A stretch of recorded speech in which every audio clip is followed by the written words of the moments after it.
তা আমরা এই ভাগবত অনুষ্ঠানে আমরা যদি আসি তাহলে কি হবে, আমাদের ভাগ্য পরিবর্তন হবে, বুঝেছেন?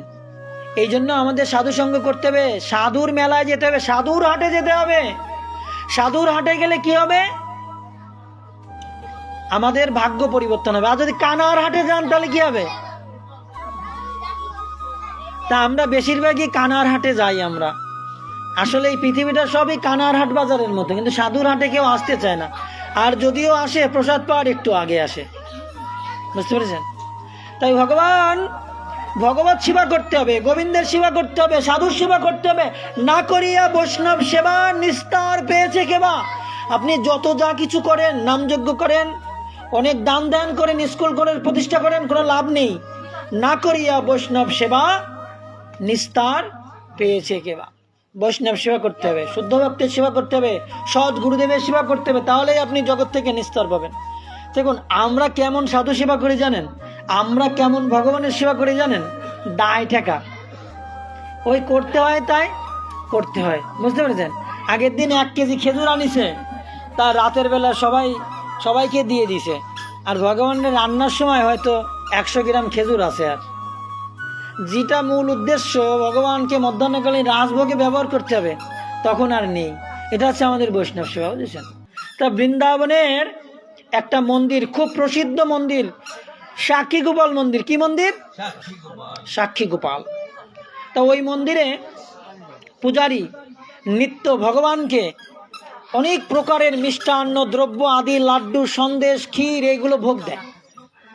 এগুলো কি করে? ভোগ দেয়।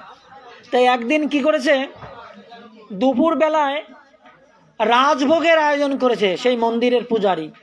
এখন সুন্দর করে কি করেছে, আগে প্রথম সারিতে কি থাকে, শাক থাকে, শুক্তো থাকে, ডাল থাকে, ভাজি থাকে, এবং আস্তে আস্তে কি থাকে, মশলা জাতীয় সবজি থাকে। তারপরে কি থাকে, তারপরে মিষ্টি, ছানা, রসগোল্লা, ক্ষীর, ননি, এইগুলো সাজিয়ে রাখেছে। এখন ওইখানে সাক্ষী গোপাল, লাড্ডু গোপাল, খুব ছোট্ট গোপাল, বুঝেছেন? এখন ওই পূজারী ভোগ নিবেদন করে ওং ক্লিং কৃষ্ণায় গোবিন্দায় নমঃ দিয়ে ওইখান থেকে বেরোয় যাইছে। এখন ওই পূজারী কি করেছে, লাড্ডু, সন্দেশ এইগুলো একটু দূরে দূরে রেখেছে, আর শাক, তিতের ঝোল ওই গামলা ধরে একদম সামনের সারিতে রেখেছে। এখন গোপালের প্রিয় কি? গোপালের প্রিয় লাড্ডু, ক্ষীর, ননি, মিষ্টান্ন। এখন গোপাল একটা লাড্ডু আনতে গেছে, হাত বাড়ায় ওই দূর থেকে। এখন ওই দূর থেকে লাড্ডু এনতে যে গোপাল স্লিপ করে ওই ডিমি শাকের তিতো ঝোলের গাবলার ভিতর পড়ে গেছে। এখন গোপাল তো এখানে হাবুডুবু খাচ্ছে। এখন পূজারী হাতে তালি দিয়ে ঘরে ঢুকেছে। এখন বেদিতে আসমন দেবে, দেখে সে গোপাল নেই। আজব ব্যাপার, কেবল গোপালকে ভোগ দিয়ে গেলাম, গোপাল কোথায় গেল? এখন তো সবাইকে ডাকিছে, কমিটি যারা আছে, মহন্ত যারা আছে, সবাইকে ডেকেছে যে বাবু আসেন, সে গোপালকে খুঁজে পাওয়া যাচ্ছে না, এইমাত্র আমি গোপালকে ভোগ দিয়েছি, গোপাল কোথায় গেল? এখন তো সবাই মিটিং বোর্ড বসিয়েছে, গোপালকে গেল, গোপালকে কি চুরি করে নিয়ে গেল পিছনের দরজা দিয়ে? সবাই আর কি বোর্ড বসিয়েছে। এখন ওইখানে একজন খুব সরল একজন ভক্ত ছিল, প্রত্যেকদিন মন্দিরে আসতো, গোপালকে মধ্যাহ্ন দর্শন করতো, দর্শন আরতি, মধ্যাহ্নের ভোগ আরতি। যদি কেউ ভোগ আরতি দর্শন করে তাহলে তার আদি ব্যাধি যদি থাকে তাও নষ্ট হয়ে যায়। মধ্যাহ্নের ভোগ আরতি যদি কেউ 1 মাস এই ভোগ আরতি দর্শন করতে পারে, তার আদি ব্যাধি নষ্ট হয়ে যায়। তো উনি এসে ওই ভোগ আরতি দর্শন করে। এখন দেখে সে গোপাল নেই, সবাই একটু হাহাকার করতেছে। এখন উনি দেখে কি গোপালের উত্তরীয়র একটা কানা ওই তিতের ঝোলের বাটির মধ্যে দেখা যাচ্ছে। এখন বলছে, পান্ডা মশাই, গোপালকে কেউ চুরি করেনি, দেখুন তো ওই যে নাকি গোপাল। এখন গোপালকে ওই তিতের বাটি থেকে উঠিয়েছে। এখন বলছে যে গোপাল কেন তিতের বাটির মধ্যে পড়লো, অর্থাৎ গোপাল মিষ্টি খেতে খেতে গোপালের পেটে কিমড়ি হয়ে গেছে। এত ছানা, ননি, মাখন খেতে খেতে গোপালের পেটে কৃমি হয়ে গেছে, তাই গোপাল তিতের ঝোলের ভিতর ঝাঁপ দিছে। তা আজকে থেকে 7 দিন কোনো মিষ্টি ভোগ হবে না, সব তিতের ভোগ হবে। তিতের চাটনি, তিতের পায়েস, তিতের তরকারি, তিতের ভাজি, যা যা আছে সব তিতে দিয়ে হবে। এখন 6 দিন পর্যন্ত ওই তিতে দিয়ে ভোগ লাগাইছে।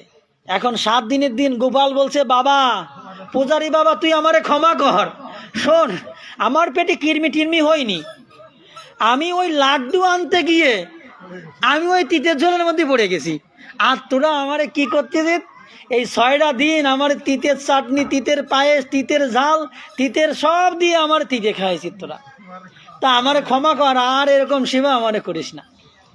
তা বুঝেছেন, আমরাও কিন্তু ওই রকম সেবা করি গোপালের, গোবিন্দের। গোপাল কি চায়, গোবিন্দ কি চায়, সে ভাব আমরা না বুঝে আমরা আমাদের মতো কি করি, সেবা করি। তো এরকম ভগবানের সেবা দিয়ে, গোবিন্দের সেবা দিয়ে আমাদের কোনোদিনও কল্যাণ হবে না, বুঝতে পেরেছেন? আমরা বিধি মার্গে ভগবানের সেবা করতে হবে। যদি আমরা বিধি মার্গে ভগবানের সেবা করি, আমরা আস্তে আস্তে সেই উন্নত মার্গে পৌঁছাতে পারবো। আমরা যদি এখনই কি করি, আমাদের খাওয়ার থালাটা আর ভগবানের থালা সব এক করে ফেলাই, কি আরে ও তো নিরামিষ পাত্র। আচ্ছা নিরামিষ পাত্র মানে কি, ওটা আমরা প্রসাদ খাই, বুঝছেন? আগে বিধি মার্গ, ভগবানেরটা আলাদা, আমাদের খাওয়ারটা আলাদা রাখতে হবে। ভগবানেরটা আলাদা, আমাদেরটা আলাদা, এটা বিধি মার্গ। নিত্য আমাদের ভোরে স্নান করতে হবে, হরিনাম জপ করতে হবে, ভগবানকে অর্চন করতে হবে। একদিন কি করি ভগবানের অর্চন করি, তো আর 3 দিন করি না। আমরা প্রত্যেক দিন কি করি, স্নান করে কাপড় পরিবর্তন করি, করি কি না? আর আমাদের ঠাকুরের কাপড় ওই মাসের ভিতরে একদিন চেঞ্জ করি। ভগবানকেও আমাদের সন্তানের মতো মনে করে সেবা করতে হবে। কাষ্ঠ বিগ্রহ নও তুমি, সাক্ষাৎ ব্রজেন্দ্র নন্দন। তুমি পাথর নও, তুমি কাষ্ঠে নও, তুমি সাক্ষাৎ সেই ভগবান গোবিন্দ। এইরূপভাবে নিত্য তার সেবা করতে হবে, তার ড্রেস চেঞ্জ করতে হবে, তাকে স্নান করাতে হবে, তাকে ভোগ দিতে হবে, তাকে শৃঙ্গার করতে হবে। আপনার বাচ্চাটাকে কত সুন্দর করে সাজিয়ে নিয়ে আসেন অনুষ্ঠানে আসার সময়, তা গোবিন্দকে ওইরূপ সাজাতে হবে, তাহলেই গোবিন্দ আপনার হাতে ধরা দিবে, নচেত কি হবে, গোবিন্দ ধরা দিবে না। বুঝতে পেরেছেন? আপনারা সবাই ভালো থাকবেন, সুস্থ থাকবেন, এই প্রার্থনা জানিয়ে আজকের এই হরিকথা ভগবত কথায় বিশ্রাম রাখছি। আমাদের ভাইয়েরা হয়তো একটু কীর্তন করবে, তা আমরা এখন একটু কীর্তন করব, কীর্তন করে তারপরে আমাদের ভাইয়েরা কীর্তন করার পরে আমরা প্রসাদ দেবো, ঠিক আছে? হরি বল। তা আমরা সবাই এখন একটু কীর্তন করব, সবাই দাঁড়াবেন। রাধে রাধে রাধে রাধে রাধে রাধে রাধে রাধে রাধে রাধে রাধে রাধে